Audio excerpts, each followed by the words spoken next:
The fault code U1602 in a Fiat vehicle means that there is a loss of communication in the CAN bus, which is basically the wiring and control module system in your car.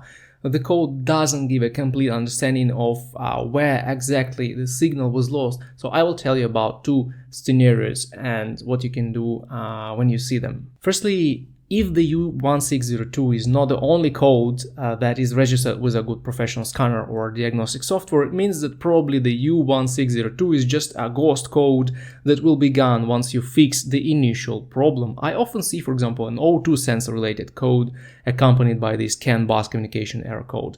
And once we replace the O2 sensor, the communication code just goes away without any reset. So pay attention to any other codes that you have and fix the related problems to make the U1602 code go away. The second scenario is when this U1602 code is alone. In this case, it's connected to a loss of communication in something that is not covered by a specific code in the diagnostic system. For example, this can be a blown light bulb, or if you install the LED light bulbs in your license plate lights, for example, or turn signal, the system will get wrong resistance readings from that bulb and also set the U1602 code. But if everything works fine, all light bulbs are okay. The problem is most likely with the battery connections or also the ground connections.